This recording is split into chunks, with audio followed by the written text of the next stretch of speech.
I was standing in my kitchen, still wearing the same wrinkled clothes I'd traveled home in 4 days earlier, when my phone rang. The caller ID showed Colorado Springs Memorial Hospital. My heart jumped. Maybe it was Daniel calling to apologize. Maybe he'd realized how cruel he'd been. Maybe I'd finally get to hear about my granddaughter, about little Maddie. "Mrs. Morrison?" The voice on the other end was professional, clipped, completely impersonal. "This is Rebecca Torres from the billing department at Colorado Springs Memorial Hospital. We're calling about an outstanding balance on account number 4782D, registered under Daniel Morrison." My hands started shaking. The phone felt heavy against my ear. I don't understand. I'm not responsible for my son's hospital bills." "Ma'am, according to our records, you're listed as the financial guarantor. We've been trying to reach Mr. Morrison for 4 days, but his phone appears to be disconnected. The balance is $9,347. The account is currently past due." $9,000. The room tilted. I gripped the edge of the counter to steady myself. For the past 2 years, I'd been sending Daniel money almost every single month. $500 here, $1,000 there, sometimes more. "For the baby," he'd always say, "medical expenses. Ashley needs special prenatal vitamins the insurance won't cover. We're behind on rent because I had to take unpaid leave." I'd sent every penny he asked for, every single penny. I'd depleted my retirement savings, the nest egg Thomas and I had built over 42 years of marriage. I'd cashed in bonds we'd been saving for emergencies. I'd even taken out a small loan against the house, something I swore I'd never do. "Mrs. Morrison, are you still there? How am I listed as the guarantor?" My voice came out barely above a whisper. "I didn't sign anything. Our records show an electronic authorization form submitted 3 weeks ago with your contact information, email address, and the last 4 digits of your social security number." 3 weeks ago, right when Daniel called to tell me Ashley was being admitted for early labor monitoring. He'd been so rushed on that call, so stressed, talking fast. Had he? My mind flashed back to 4 days ago. I'd traveled 19 hours, 2 flights and a 3-hour layover in Denver, to meet my granddaughter. My suitcase had been full of gifts, hand-knitted blankets I'd spent months making, the vintage wooden cradle Thomas had built with his own hands when Daniel was born, carefully wrapped photo albums documenting 3 generations of Morrison women.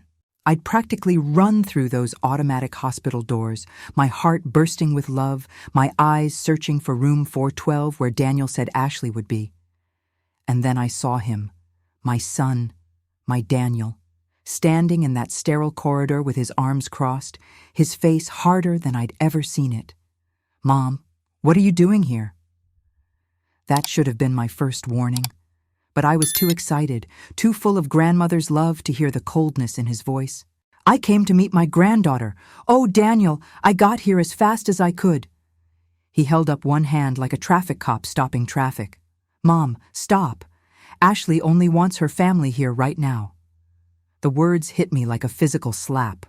Only her family, as if I wasn't family, as if 19 hours of travel, 35 years of being his mother, 2 years of sending him every dollar he asked for, as if none of that made me family.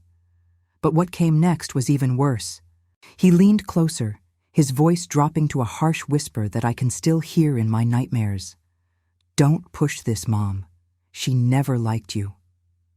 I stood there frozen in that hospital hallway, clutching my bags full of love and gifts like a fool. Then I turned and walked away without saying a single word. Because what was there to say? Now, holding the phone with the hospital billing department, demanding $9,000 I didn't have for expenses I'd never agreed to cover, I finally understood. This wasn't about Ashley not liking me. This was something else entirely. Something much darker. "Ma'am, what would you like to do about the balance?" I took a deep breath. My old teaching voice, the one I'd used for 35 years when catching students in elaborate lies, came back to me, steady and firm. I'll need copies of all documents with my name on them, every single one. And I'll need a detailed breakdown of every charge. I'll be contacting my attorney. But to understand what I did next and why that phone call changed everything, I need to take you back to where this all started. Because the hospital bill? That was just the tip of the iceberg. Let me take you back to where this nightmare began. It started 3 years ago, when Thomas died. Heart attack at 68. Sudden, devastating, but the doctors said he didn't suffer. We'd been married for 42 years. I thought I knew how to be alone. Thomas had traveled constantly for his work as a civil engineer, sometimes gone for weeks at a time. But knowing he's never coming back, that's a completely different kind of alone. Daniel flew home from Colorado for the funeral. He stayed an entire week, helping me sort through insurance paperwork, organizing Thomas's things, making phone calls to banks and lawyers. He was wonderful, attentive, patient. My Daniel, my sweet boy, taking care of his mother during the worst week of her life. The day before he flew back to Colorado, he sat me down at the kitchen table, this same table where I'd eventually discover the truth, and made me promise to call him every week. "I worry about you, Mom," he said, squeezing my hand across the table. "This house is too big for you alone, all this property to maintain without Dad." I should have heard it then, that subtle suggestion. But I was drowning in grief, and I heard only a son's concern for his widowed mother. For the first year, we talked every Sunday like clockwork. He'd tell me about his sales job at a medical supply company, how he was climbing the ranks. Ashley was working as a dental hygienist, he said. They were saving for a house, hoping to start a family soon. I was so proud of them, building their life together in Colorado Springs. Every conversation ended the same way. "Love you, Mom. Take care of yourself." I remember feeling grateful that my son still made time for his elderly mother. Grateful that grief hadn't driven us apart the way it does some families. Then, about 2 years ago, the tone of those Sunday calls began to change.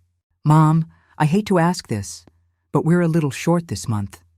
Daniel's voice had sounded embarrassed, almost apologetic. "Ashley's car broke down, and the repair is $800. Our emergency fund is completely tapped out from the deposit on the new apartment. Could you possibly help us out? Just this once?" Of course I could help. What kind of mother would I be if I couldn't help my own son in an emergency? I sent $1,000 through an app Daniel had helped me set up on my phone months earlier. It's so much easier than writing checks, Mom, and it transfers instantly. Looking back now, I realize that app was the beginning, the key to my accounts, handed over with a smile. A month later, another call. "Mom, the dental office cut Ashley's hours way back. We're behind on rent. Just until I get my commission check next month, I promise we'll pay you back." I sent $2,000. I didn't even hesitate. 6 weeks after that, "Mom, incredible news. Ashley's pregnant. We're going to have a baby." His voice had been bursting with excitement, and I'd cried tears of joy. Finally, I was going to be a grandmother. But then his tone shifted. "The thing is, her insurance doesn't kick in until next month, and she needs to see a high-risk pregnancy specialist right away. The doctor wants $1,500 up front.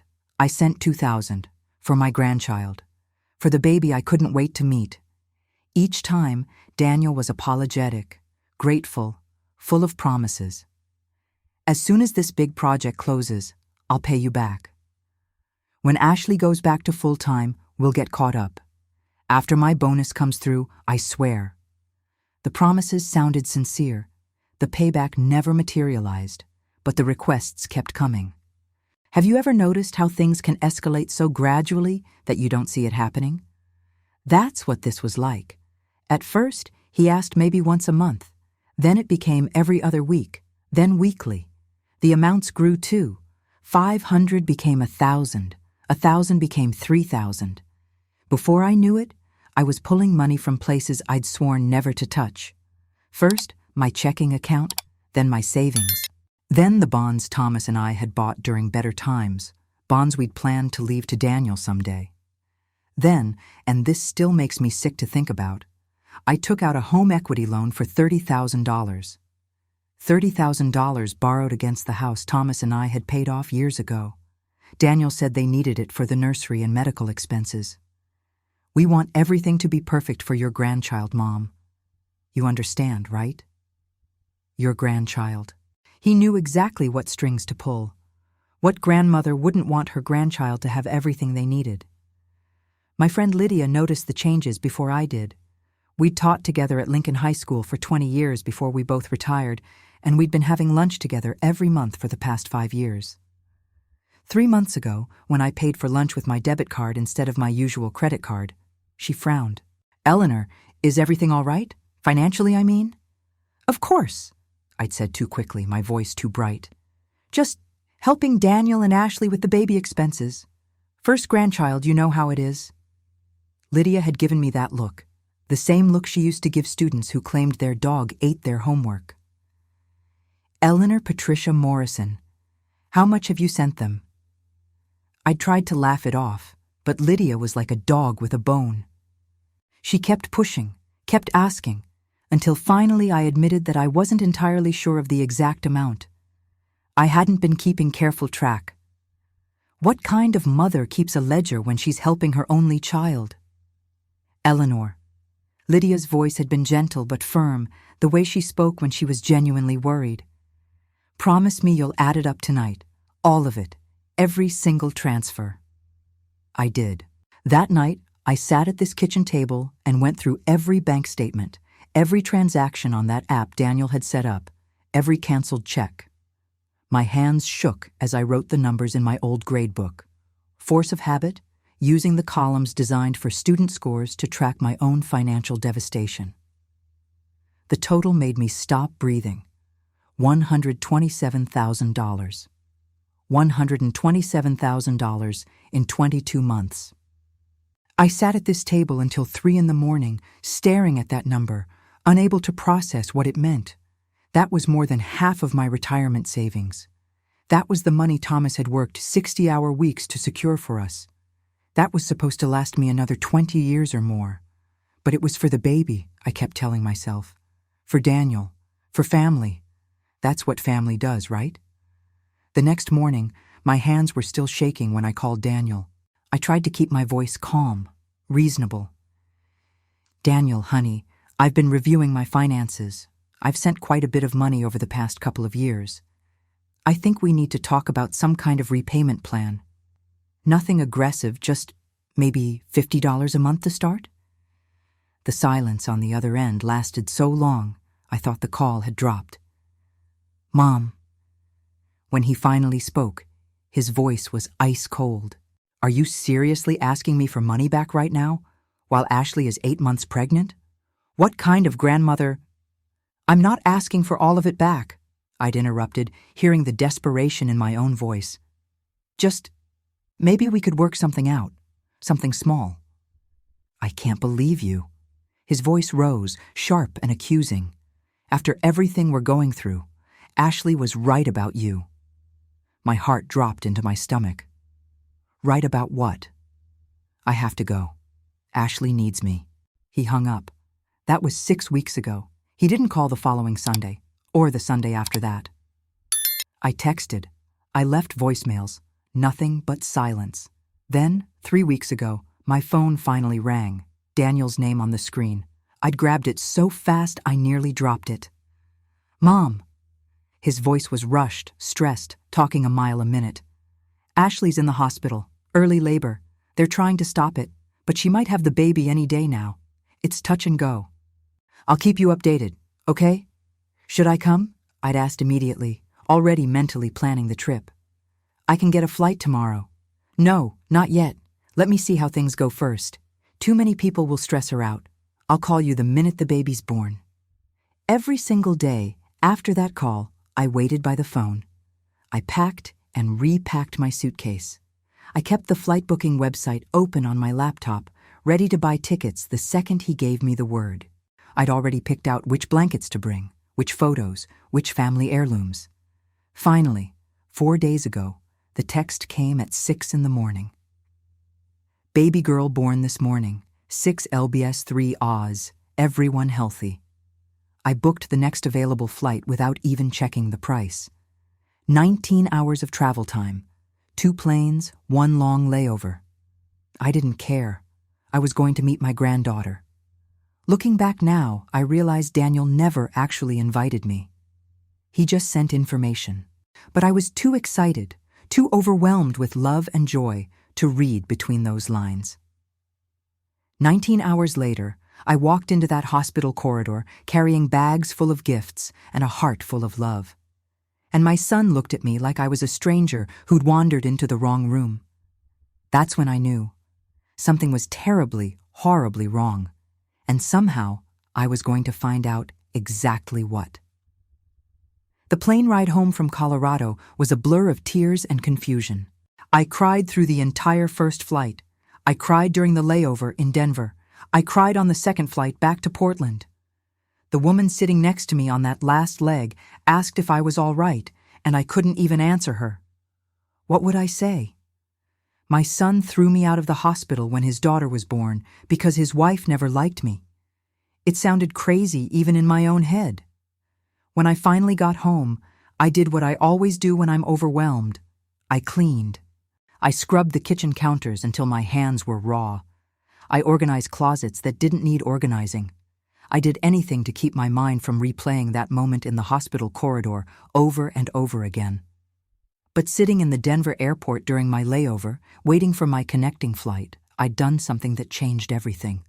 I'd opened my banking app, thinking maybe I'd order flowers to be sent to Ashley's hospital room, a peace offering, a congratulations card with a beautiful arrangement. That's when I saw it. My checking account, $247.83. My savings account, $3,840.22. And there was a transaction I didn't recognize, posted 2 days earlier, the day before Maddie was born. Transfer to Daniel Morrison, $8,500. I stared at my phone screen until the numbers blurred. I never authorized $8,500. I never sent that money. The last transfer I'd made was 3 weeks before that, $1,000, when Daniel said they needed money for last-minute baby supplies. But Daniel had access to my accounts through that app. So much easier than checks, Mom. Sitting in that airport terminal, something shifted inside me. The sadness began hardening into something else. Something colder. Something that made all my years of teaching, of spotting plagiarized essays and elaborate lies from 3 desks away, come rushing back. I opened my email on my phone and started reading. Every single message from Daniel over the past 2 years. Every request for money, every explanation, every promise to pay me back. And I began to see patterns I'd been too loving, too trusting, too much of a mother to notice before. The requests always came right before I was planning to visit them, or right before they were supposed to visit me. Then the visits would get canceled. Work emergency. Ashley's not feeling well. Car trouble. The amounts he requested were always specific, never round numbers: $837, $1,412, $2,895, specific enough to sound like real bills, real emergencies. And every single time I suggested visiting to help in person, instead of sending money, he had a reason why that wouldn't work. By the time I got home, I wasn't crying anymore. I was thinking, really thinking. That first night back, I couldn't sleep. I lay in bed staring at the ceiling, and at 2 in the morning, I got up and went to my computer. I logged into every account I had, bank accounts, credit cards, investment accounts, everything. What I found made my blood run cold.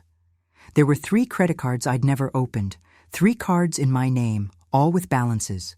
The first one, $12,847. The second, $9,234. The third, $15,419. $37,000 in debt I didn't know existed. I clicked on the statements with shaking hands.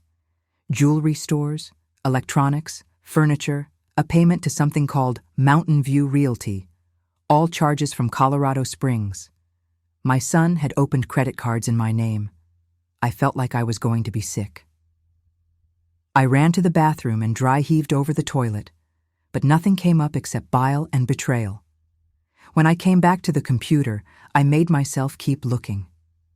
If he'd done this, what else had he done? I pulled my credit report. My score had dropped from 810 to 520. There were inquiries from banks I'd never contacted, applications for loans I'd never submitted. The room was spinning. This wasn't just a son asking his mother for help. This was systematic. This was planned. This was fraud. I thought about calling him right then, confronting him, demanding an explanation, but something stopped me. Maybe it was 35 years of dealing with students who lied, who got defensive when caught, who always had an excuse. I knew that if I confronted Daniel now, without all the facts, he'd have an explanation. He'd make me feel crazy for suspecting him. He'd gaslight me into thinking I'd authorized these things and just forgotten. You're getting older, Mom.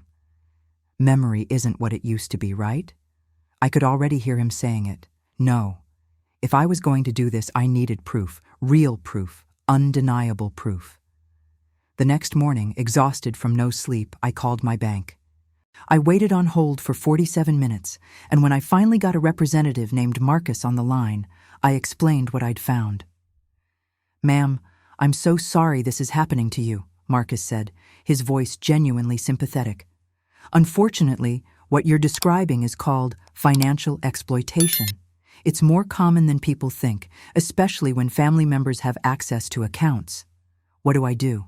First, we need to secure your accounts immediately. I'm going to freeze everything and set up new account numbers. You'll need to come into a branch today if possible. And ma'am, you should also file a police report." A police report? Against my own son? I understand it's difficult, but if someone has been making unauthorized transactions and opening accounts in your name, that's identity theft. It's a crime. I couldn't do it. Not yet. The word felt too big, too harsh. Police. Crime. My son. "Let me think about it," I said. "For now, I just want to protect what's left." "I understand. But Mrs. Morrison, the longer you wait, the harder it becomes to prove fraud versus authorized transactions, especially if this person has your passwords, your security information. He set up everything for me. He has all my login information." Marcus sighed, a sound of weary recognition, like he'd heard this story 100 times before. "That's very common in these cases. Can you come to the branch at 2 p.m. today? We'll get you completely set up with new accounts, new passwords, new security questions. Everything." I went. I sat in that bank for 2 hours while Marcus helped me close every account Daniel had access to and open new ones. New checking, new savings, new account numbers Daniel couldn't possibly know. "You should also contact the 3 credit bureaus and freeze your credit," Marcus advised. "And those credit cards that were opened fraudulently, you'll need to dispute those charges. It's a process, but you can get that debt removed from your record." When I left the bank, I felt simultaneously safer and more terrified.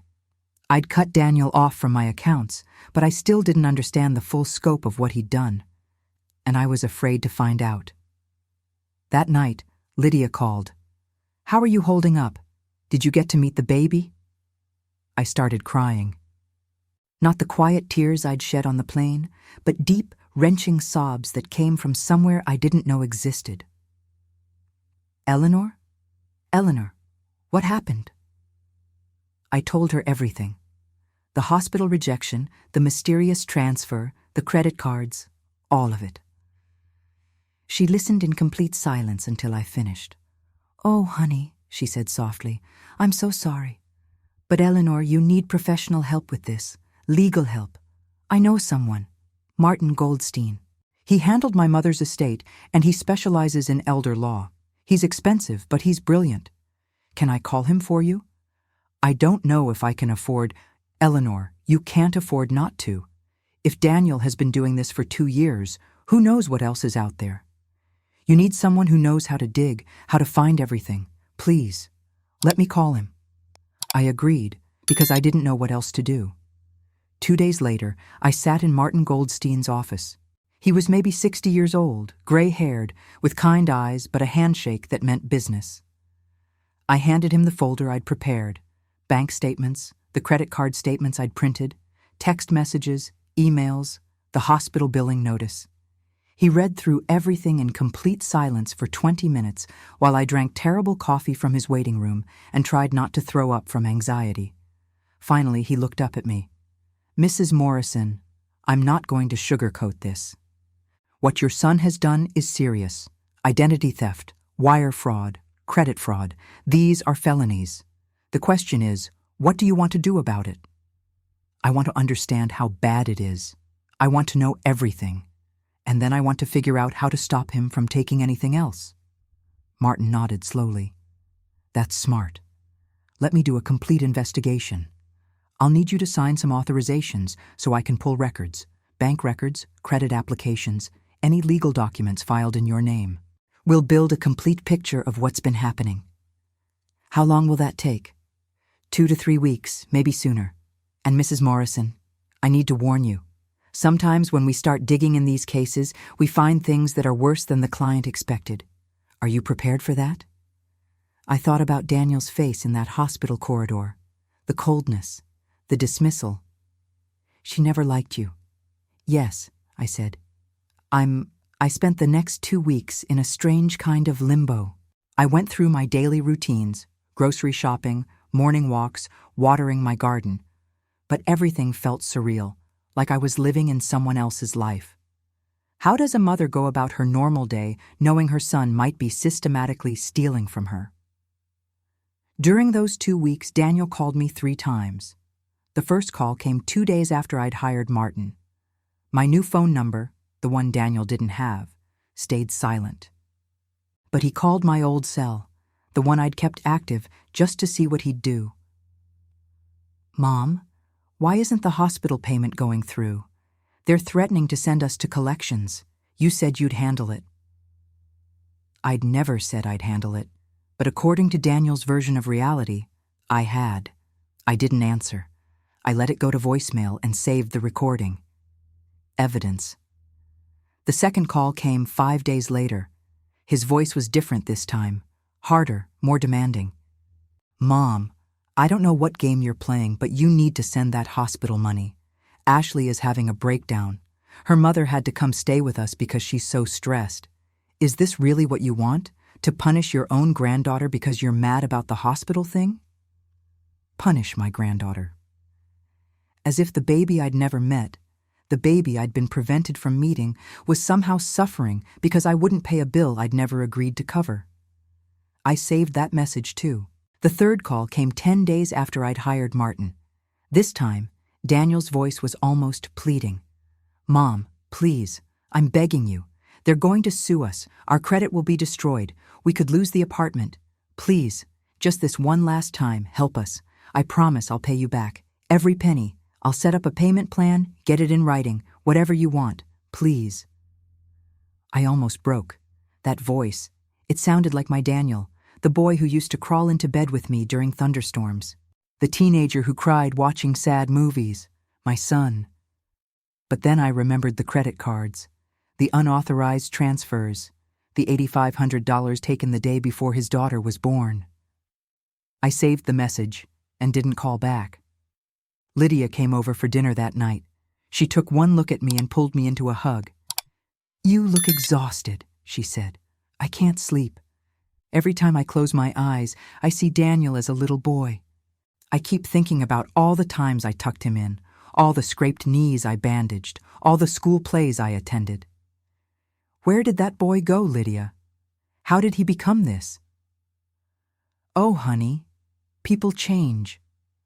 Sometimes the hardest thing to accept is that the person you loved never really existed, or maybe they did once, but they're gone now." We ate pasta in mostly silence, and then Lydia said something that made me freeze with my fork halfway to my mouth. "Eleanor, I need to tell you something.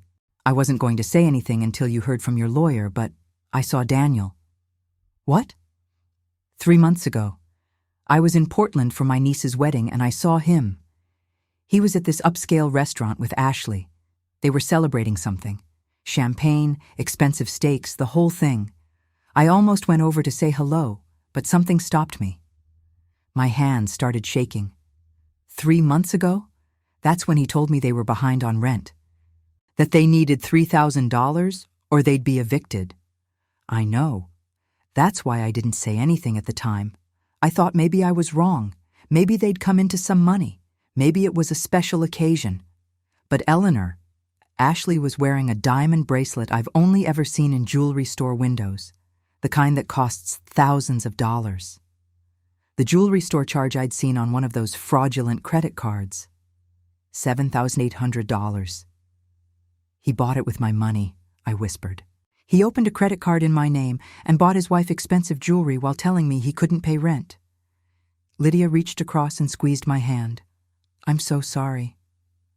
That night, alone in my house, I did something I'd been avoiding. I looked up Ashley on social media. Her profile was public, photos of her perfect life on display for the world to see. There she was 3 months ago, posting a picture of her wrist. Best anniversary gift ever. I'm so blessed. Spoiled, yours best, husband ever blessed. The bracelet sparkled in the photo.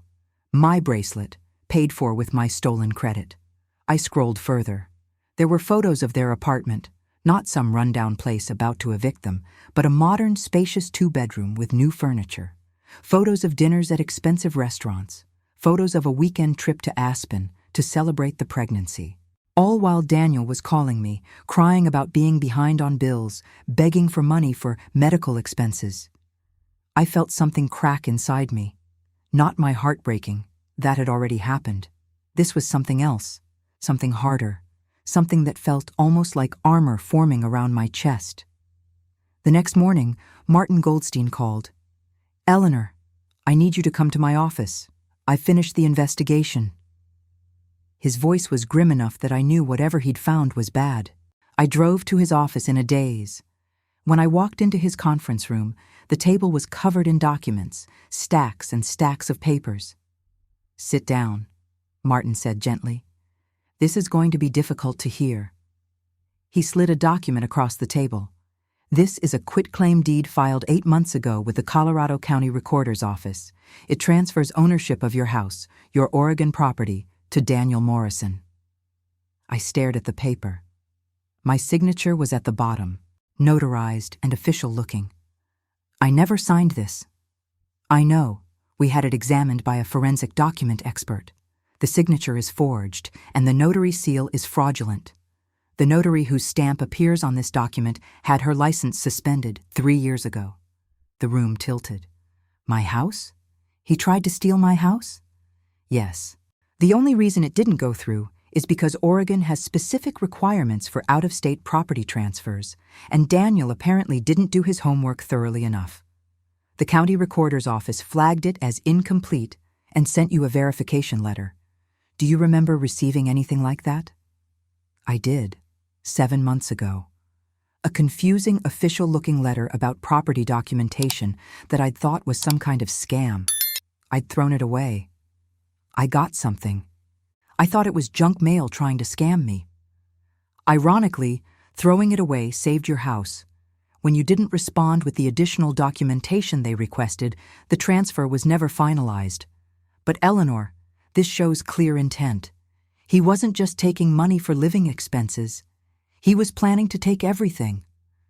My hands were shaking so badly I had to sit on them. What else? Martin's expression grew even more serious. I pulled phone records.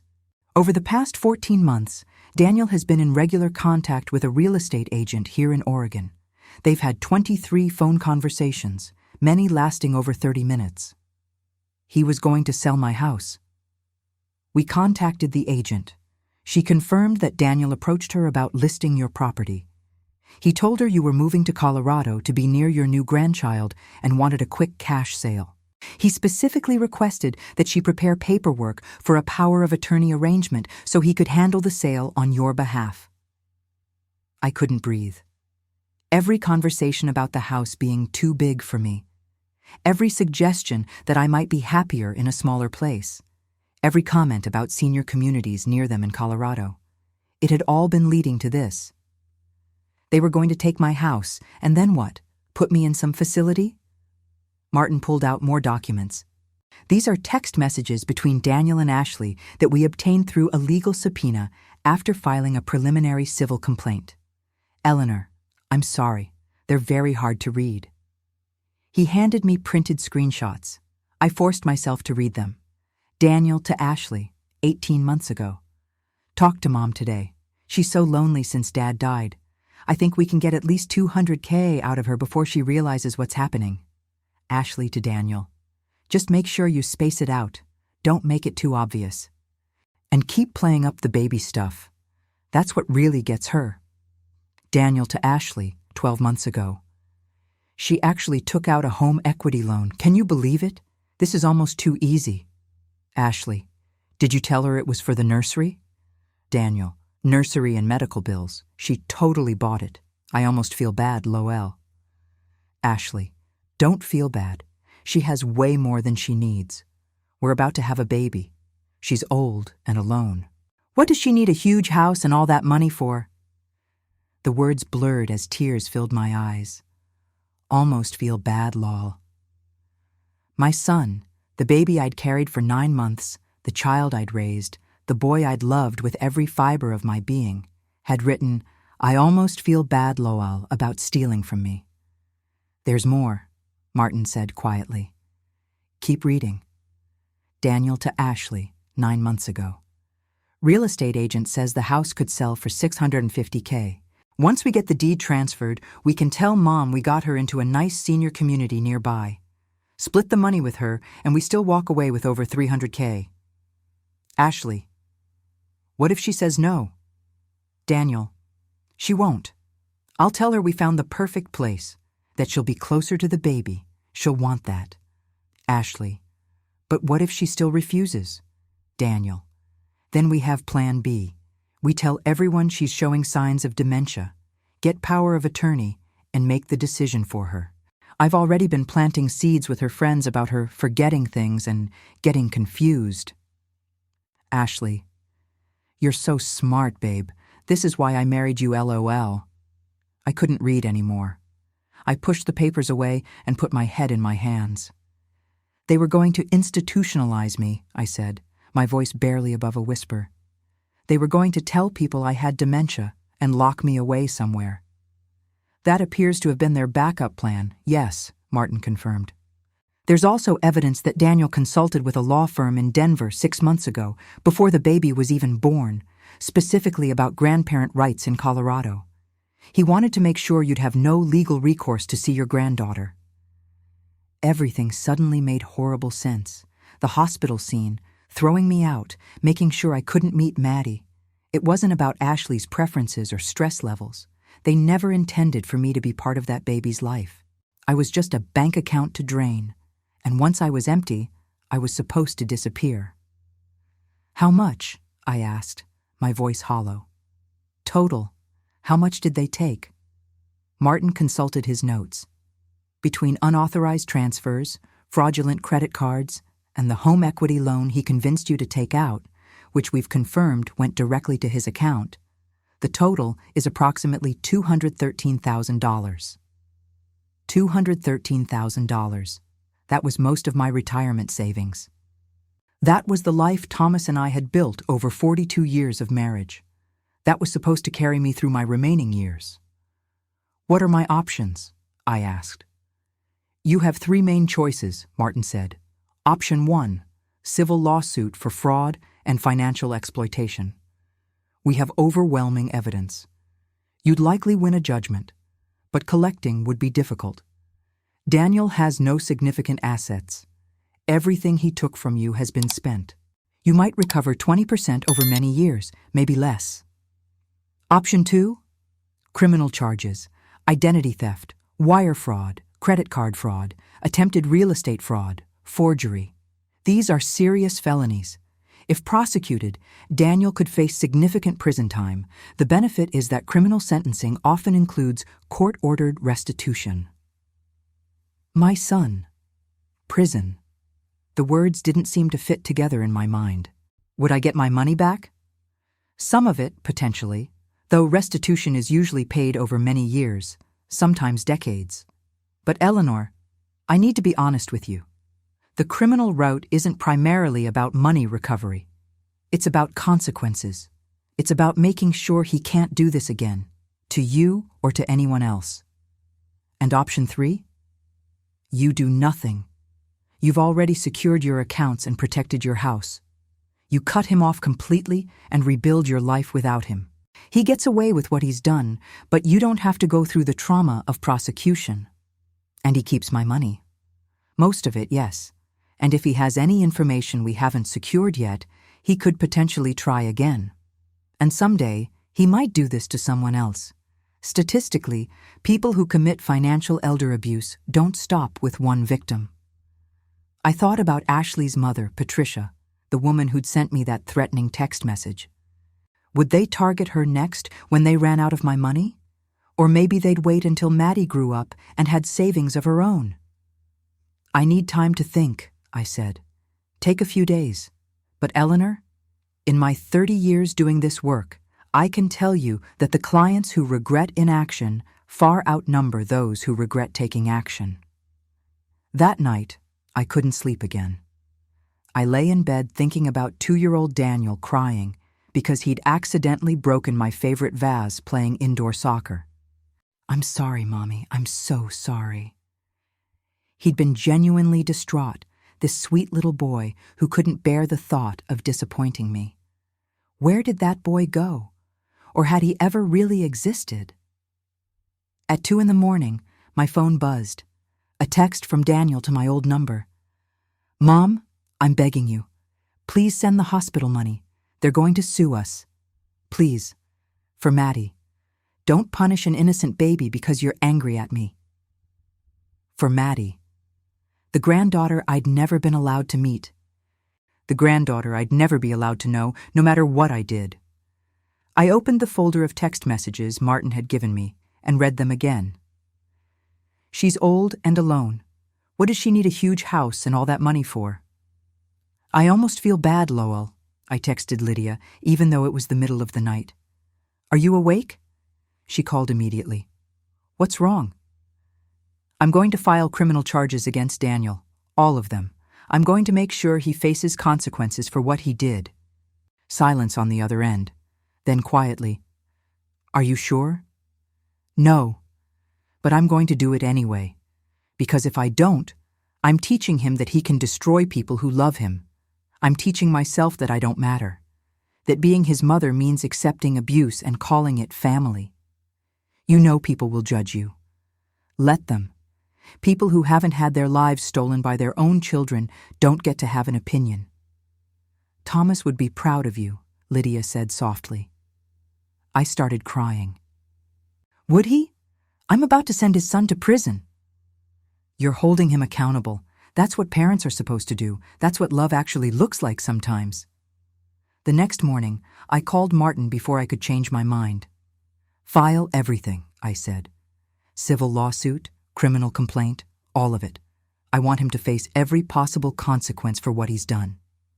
Are you absolutely certain? Once we start this process, there's no going back. And Eleanor, you need to prepare yourself.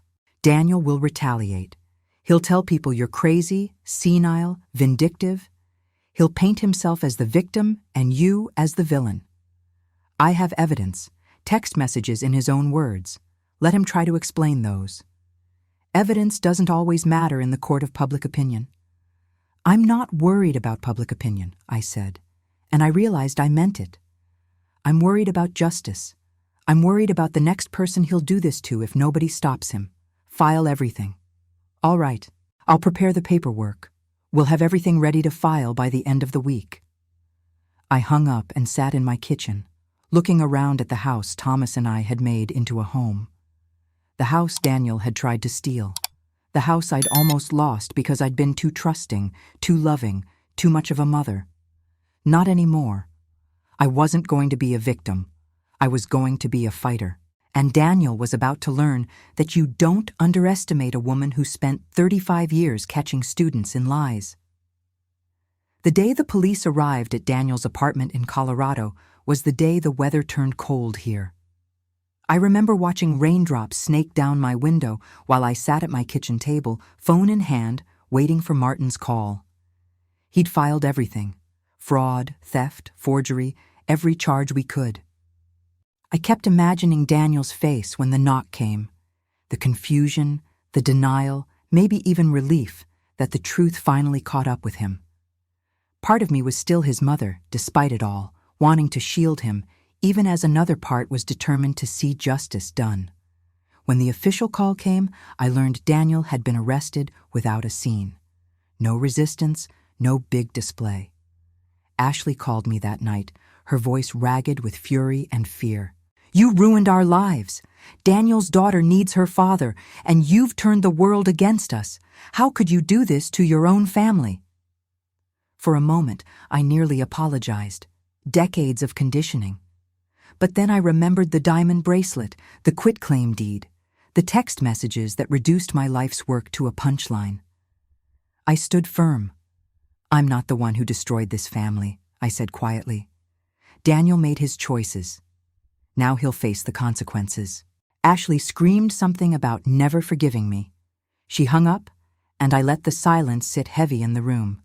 The emotional weight was like an anchor, but for the first time in months, I felt grounded, anchored to the difficult truth. News of Daniel's arrest spread quickly among our relatives.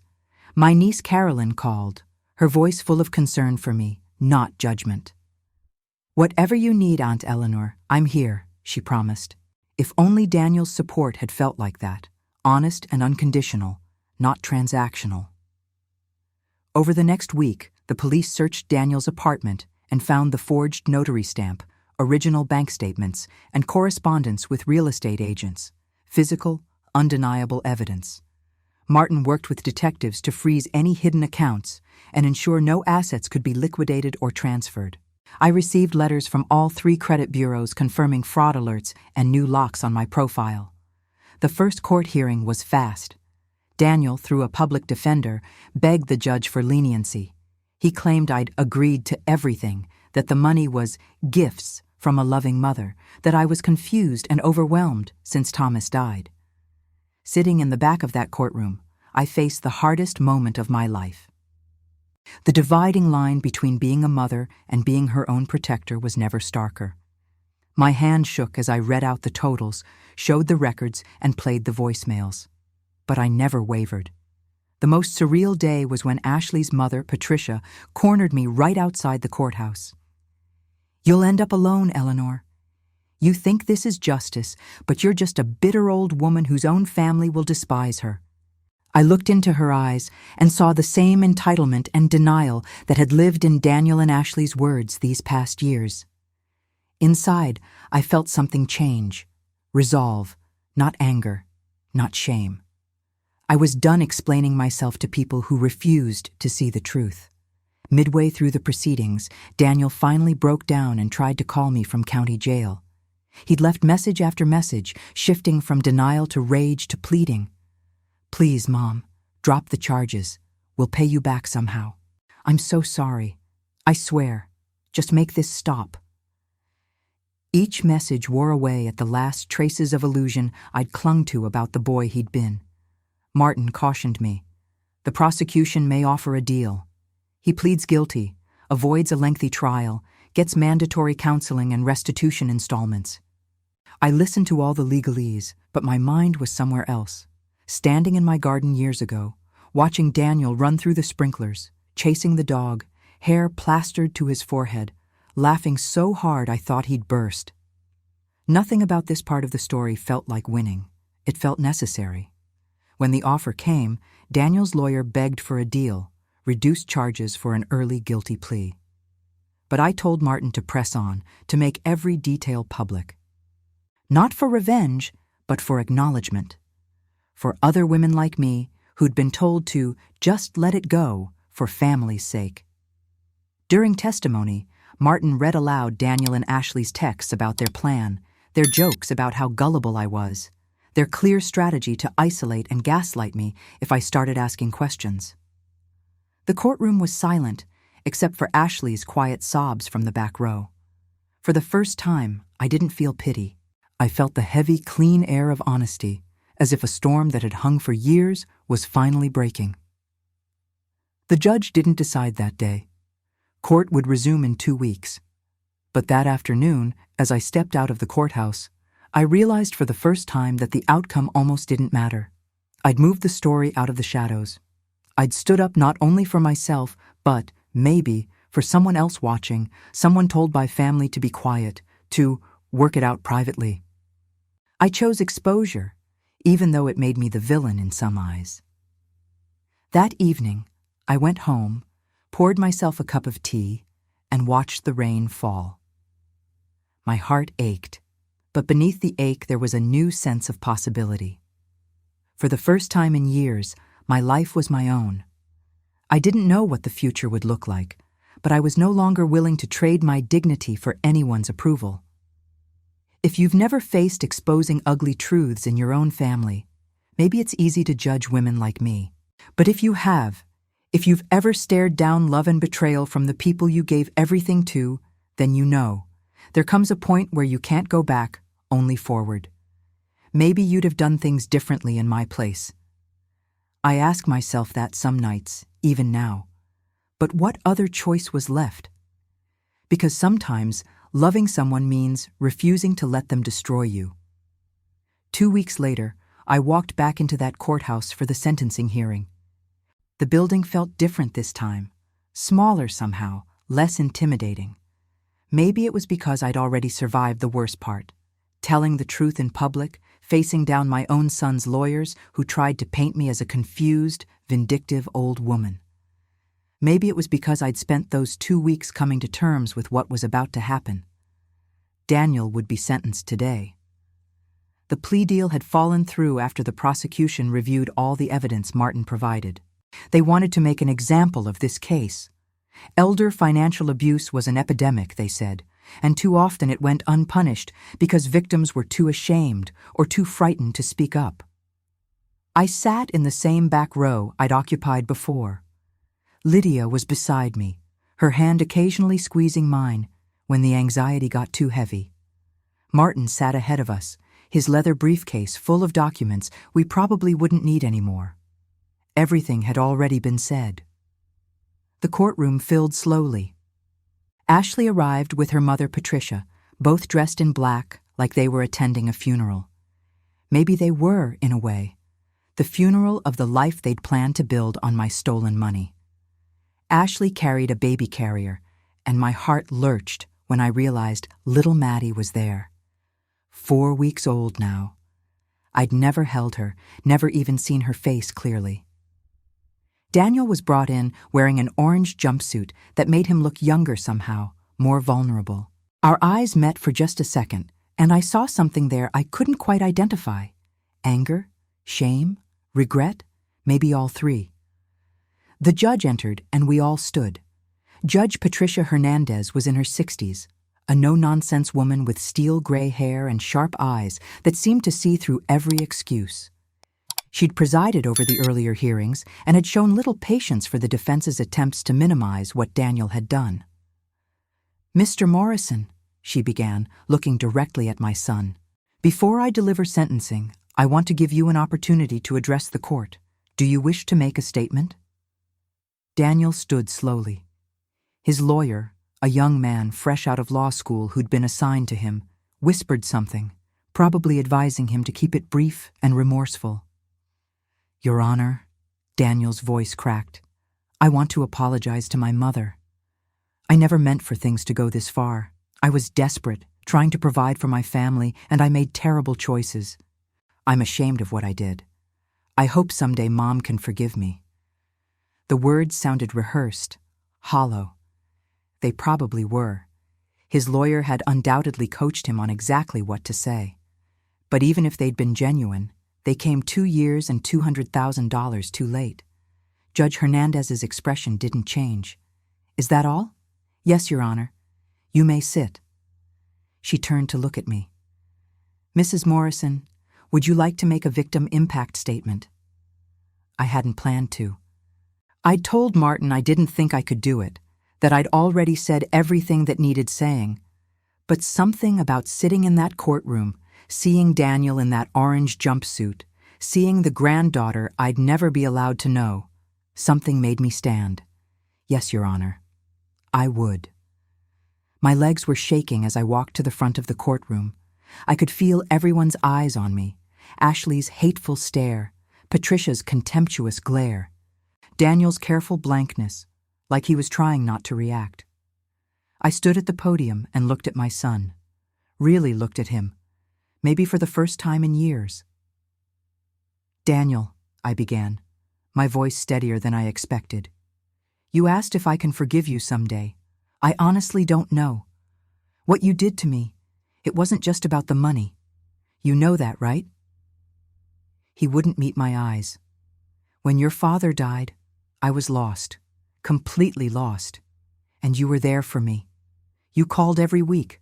You seemed to care. I thought, at least I still have my son. At least I'm not completely alone. My voice caught, but I pushed through. But you were never really there, were you? You were circling like a vulture, waiting for the right moment to take everything I had. Mom, he started, but his lawyer grabbed his arm. I'm not finished. I looked down at the notes I'd scribbled that morning, but I didn't need them.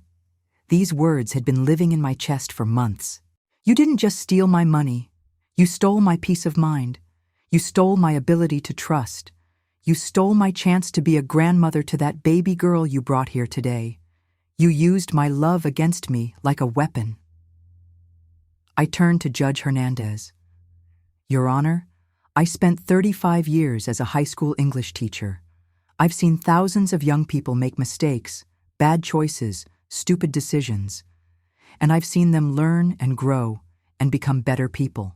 But what my son did wasn't a mistake or a bad choice made in a moment of weakness. It was calculated. It was planned. He opened credit cards in my name. He tried to steal my house. He and his wife joked about it in text messages, joked about how gullible I was, about how easy it was to manipulate me. My hands were gripping the podium so hard my knuckles had turned white. He tried to convince people I had dementia so he could get power of attorney. He was planning to put me in a facility and take everything. When I traveled 19 hours to meet my granddaughter, he threw me out of the hospital, not because his wife was stressed or needed privacy, but because he didn't want me around asking questions about money. I paused, taking a shaky breath. The worst part? I would have given him money if he'd just been honest with me. If he'd said, Mom, we're really struggling. Can you help? I would have helped within my means. I would have been there for him. But instead, he chose to destroy me financially, emotionally, and psychologically. He chose to make me doubt my own memory, my own sanity. That's not what family does.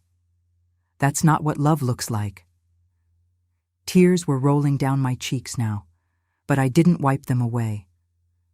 I didn't want to be here today. I didn't want to send my son to prison. But what choice did I have? If I'd done nothing, I'd be teaching him that it's okay to prey on people who love you. I'd be telling him that mothers exist to be used and discarded.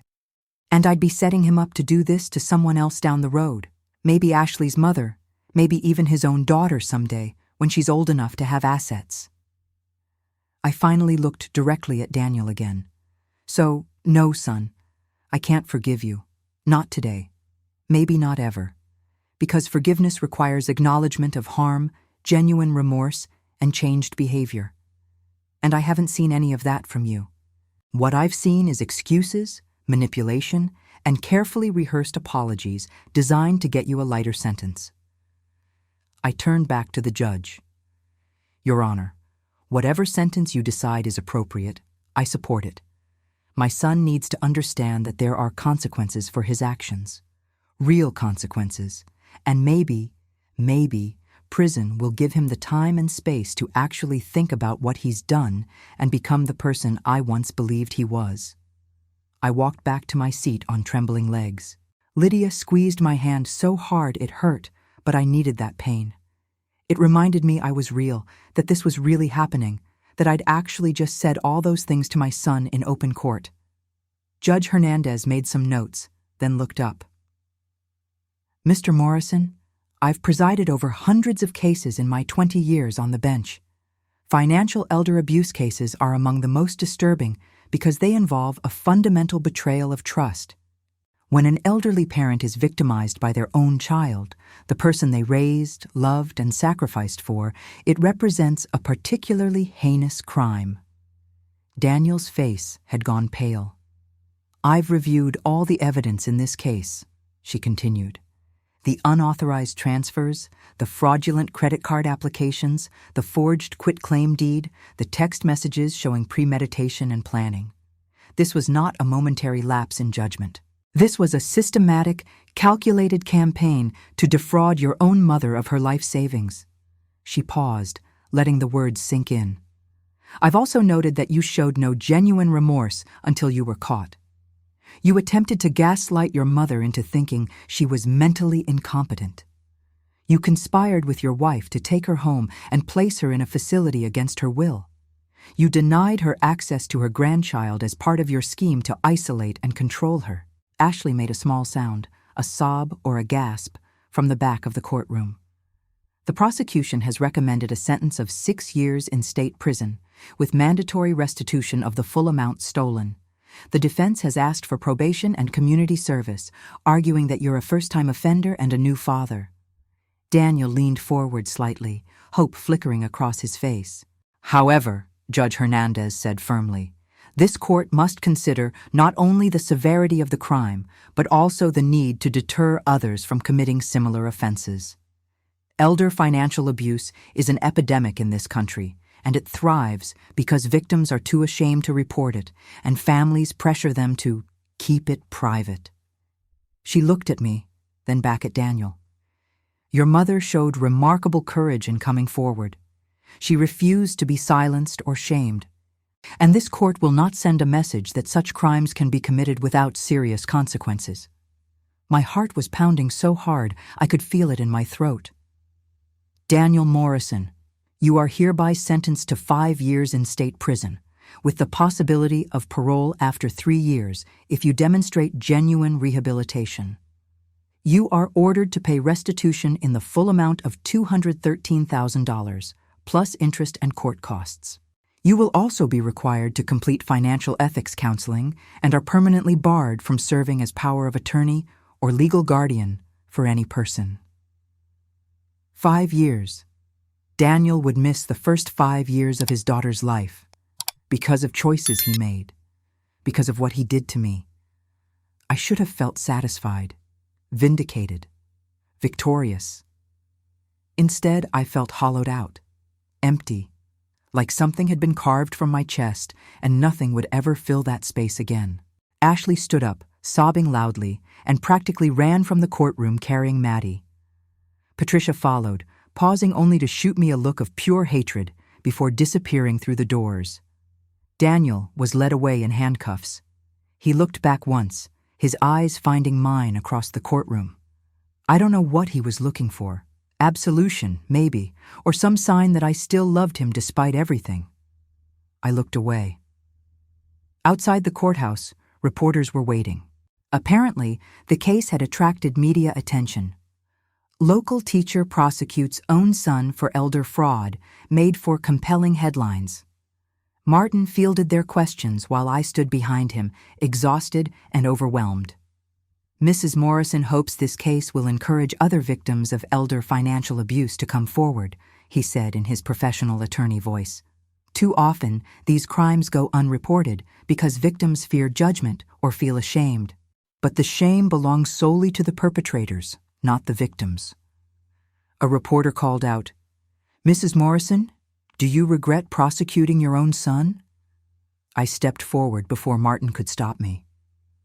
"I regret that it was necessary," I said quietly. "I regret that my son chose to do what he did. But no, I don't regret seeking justice. What kind of world would we live in if love meant accepting abuse? If family meant letting yourself be destroyed?" Another reporter, Will you ever have a relationship with your granddaughter? That question hit harder than any of the others. I hope so, I said, my voice breaking. Someday, when she's old enough to understand what happened and make her own choices, I hope she'll want to know her grandmother. Lydia pulled me away gently. That's enough, Eleanor. Let's go home. We drove back to my house in silence.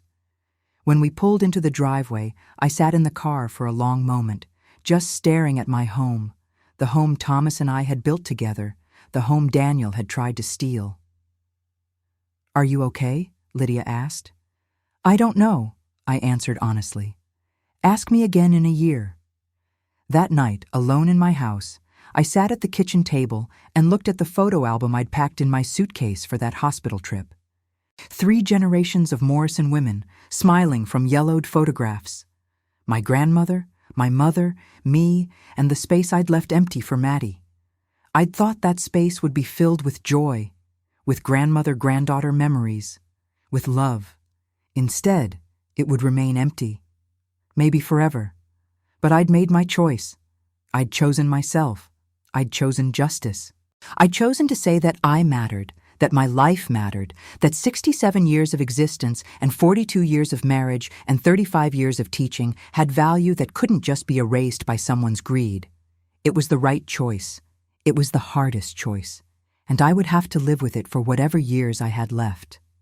6 months have passed since that day in the courthouse. 6 months since I watched my son being led away in handcuffs.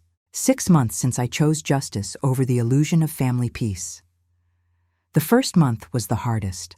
I barely left the house except for groceries and my weekly coffee with Lydia. The phone rang constantly at first, reporters wanting follow-up interviews, distant relatives I hadn't heard from in years suddenly calling to share their opinions about what I should or shouldn't have done. I stopped answering. My niece Carolyn came to visit in those early weeks. She sat with me in my kitchen, the same kitchen where I'd discovered the truth, and held my hand while I cried. You did the right thing, she kept saying. Aunt Eleanor, you did the right thing. I wanted to believe her. Some days I did. Other days, I woke up at 3 a.m, wondering if I'd destroyed my only child out of pride or vengeance disguised as justice. But then I'd remember the text messages. She's old and alone. What does she need all that money for? And I'd know that what I did wasn't about punishment. It was about refusing to be erased. The legal aftermath dragged on, as these things do. The credit card companies eventually removed the fraudulent debt from my record after months of paperwork and documentation. My credit score slowly climbed back up. It's at 680 now, not where it was, but getting there. The bank helped me recover about $30,000 from accounts Daniel hadn't completely drained yet, frozen just in time. Martin filed the civil lawsuit for the remaining balance. Daniel will owe me restitution, paid in installments once he's released. I'm not holding my breath. Martin says I might see 15 to 20% of what he took over the next decade or two. Maybe. It's not about the money anymore. It never really was. It was about saying, you can't do this to people. Not even to your own mother. I sold the house in August, not because I had to, but because I wanted to. Every room held memories of Thomas, yes, but now they also held the ghost of my son's betrayal. The kitchen where he'd made me promise to call every week. The living room where he'd sat drinking my coffee, asking for just one more favor. I couldn't live there anymore. I bought a smaller place, a 2-bedroom cottage near the coast, about 40 minutes from here. It has a garden where I can grow tomatoes and herbs, and a front porch where I sit in the mornings with my coffee, watching the sunrise over the water. It's peaceful in a way my old life never was. Lydia helped me move. We packed up 40-plus years of marriage, 35 years of teaching, and 67 years of life into boxes. When we came across the photo albums I'd packed for the hospital trip, the ones I never got to show my granddaughter, I almost broke down. But Lydia took them from my hands and packed them carefully. You'll show her someday, she said, when she's old enough to find you herself. I don't know if that will ever happen. Ashley hasn't contacted me once, and I don't expect her to. From what I've heard through Carolyn, who heard from someone who heard from someone else, Ashley moved back in with her mother. She's struggling financially. Raising a baby alone while Daniel is in prison isn't easy, and the money they stole from me is long gone. Part of me feels a twinge of something, not quite sympathy, but an acknowledgement that Maddie is an innocent in all of this. I set up a small trust fund for her, $20,000 to be released when she turns 18. Martin thought I was crazy. After everything they did to you? It's not for them, I explained. It's for her. She didn't choose her parents, and maybe when she's 18, if she wants to know who her grandmother was, she'll have the means to go to college or start her life without their influence. Martin just shook his head and drew up the paperwork. I started volunteering 3 months ago at a local senior center, teaching a writing workshop. Most of my students are women in their 60s and 70s, and we write about our lives, the good parts and the hard parts. 2 of the women are dealing with their own family betrayals. One had a son-in-law steal her identity. Another is fighting her daughter in court over a power of attorney the daughter forged. We don't always talk about it directly, but there's an understanding between us, a recognition that we survived something most people can't imagine, and we're not staying silent about it. Last month, I was contacted by a local news station. They were doing a series on elder financial abuse and wanted to interview me. I almost said no. I'd had enough of being in the public eye, enough of strangers weighing in on the most painful experience of my life. But then I thought about those women in my writing workshop, about how they'd each told me that hearing my story had given them the courage to fight back against their own abusers, about how one of them, Margaret, had filed a police report against her nephew after 2 years of suffering in silence. So I said yes. The interview aired 3 weeks ago. I talked about the warning signs I'd missed, the manipulation tactics Daniel used, the isolation and gaslighting. I talked about the shame I felt, shame that somehow I'd failed as a mother, that I'd raised someone capable of such cruelty. And I talked about the importance of speaking up, of refusing to protect abusers just because they're family. The response was overwhelming. I received letters and emails from people all over the country, other victims, other families torn apart by greed and betrayal. Some thanked me, some shared their own stories, some just wanted to know they weren't alone. One letter particularly struck me. It was from a woman named Sandra, 72 years old, living in Arizona. Her daughter had been stealing from her for 5 years. Sandra had known, deep down, but couldn't bring herself to act. After watching your interview, she wrote, I called a lawyer. Yesterday, I filed charges. I'm terrified, but I'm also finally free. Thank you for showing me that survival is possible. I keep that letter on my refrigerator. On the hard days, and there are still hard days, I read it and remind myself why I made the choices I did. Do I miss Daniel? Yes, I miss the boy he was, or the boy I thought he was. I miss the fantasy of what our relationship could have been. But I don't miss the reality of what it became, the manipulation, the lies, the constant feeling of walking on eggshells in my own life. Do I regret prosecuting him? No, not anymore. It was the hardest thing I've ever done, but it was also the most important. I taught hundreds of students over my career that actions have consequences, that integrity matters, that you can't build a life on lies and betrayal. How could I not apply those same principles to my own son? I'm 68 years old now. I don't know how many years I have left. 10, 20, maybe 30 if I'm lucky. But however many they are, they'll be mine. Lived on my terms. Not spent being bled dry by people who saw me as nothing more than a resource to exploit. I have my cottage by the coast. I have my garden and my writing workshop. I have Lydia, who calls me every day just to check in. I have Carolyn, who visits once a month and is teaching me how to use social media, carefully, with strong passwords and 2-factor authentication, because I've learned that lesson the hard way. And I have something I didn't have 6 months ago. Peace. real peace. Not the false peace of pretending everything is fine while being slowly destroyed from within, but the hard-won peace of knowing I stood up for myself when it mattered most. Last week I got a letter from Daniel. It was forwarded through Martin's office. I'd made it clear I didn't want direct contact. The letter was 3 pages long, and I almost threw it away without reading it. But curiosity got the better of me. He apologized. Really apologized this time, not the rehearsed courthouse version. He talked about the therapy he's been doing in prison, about finally understanding the depth of what he'd done. He said he didn't expect forgiveness, but he wanted me to know that he was sorry. He ended the letter by saying, "I'm going to spend the rest of my life trying to become someone worthy of being Maddie's father. I know I can never be your son again, but maybe someday I can be a better man than the one who hurt you." I read the letter 3 times, then I put it in a drawer. I don't know if I'll ever respond. Maybe someday, or maybe not. The beauty of where I am now is that I get to decide, on my timeline, according to my needs. If you're watching this and you're going through something similar, if someone you love is draining you, manipulating you, making you doubt your own reality, I want you to hear this.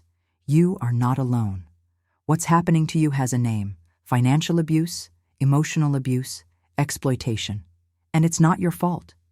You don't owe anyone access to your life, your money, or your peace of mind just because you share DNA. Family should build you up, not tear you down.